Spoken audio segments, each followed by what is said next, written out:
Hi! இன்னைக்கு ஒரு recipe video பார்த்துடலாம். லஞ்ச் பாக்ஸ்க்கு நான் ப்ரிப்பேர் பண்ண கேப்சிகம் ரைஸ் எப்படி பண்ணுறதுன்னு பார்க்கலாம். ஒரு கடாயில் ஆயில் ஊற்றிட்டு ஃபைனாக சாப் பண்ண garlic and red chilli flakes add பண்ணி சாட்டே பண்ணிக்கோங்க. ஒரு மீடியம் சைஸ் ஆனியனை ஸ்லைஸ் பண்ணி ஆட் பண்ணிக்கோங்க. இதுக்கப்புறமா சால்ட் ஆட் பண்ணிக்கலாம். 1/2 teaspoon ginger garlic paste, 1/2 teaspoon red chilli powder, 1 teaspoon garam masala இதெல்லாம் ஆட் பண்ணி நல்லா சாட்டே பண்ணதுக்கப்புறமா ஸ்லைஸ் பண்ணி வச்ச கேப்சிகம் ஆட் பண்ணி 5 to 7 மினிட்ஸ் குக் ஆகிறதுக்கு டைம் கொடுங்க.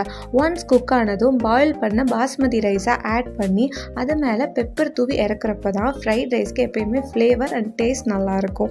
ஸோ இதுதான் கேப்சிகம் ரைஸோட ரெசிபி. இது தான் நான் இன்றைக்கி லஞ்ச் பாக்ஸ்க்கு பேக் பண்ணியிருந்தேன். இது கூட சைட் டிஷ்க்கு பன்னீர் கிரேவி தான் வச்சுருந்தேன். ஸோ ரெண்டையும் பேக் பண்ணிட்டேன். கேப்சிகம் பற்றி சொல்லணும்னா கேப்சிகம் ஒரு பெஸ்ட்டு ஃபேட் பர்னர். வெயிட் லாஸில் இருக்கிறவங்க கண்டிப்பாக கேப்சிகம் டெய்லி எடுத்துக்கலாம். ஆம்லெட்டில் ஆட் பண்ணி, வெஜிடபிள் சாலட் கூட ஆட் பண்ணி இந்த மாதிரி எடுத்துக்கலாம். ஸோ இதுதான் நான் இன்றைக்கி லஞ்ச் பாக்ஸ்க்கு பேக் பண்ண ரெசிபீஸ். இன்னொரு வீடியோவில் பார்க்கலாம். தேங்க்யூ.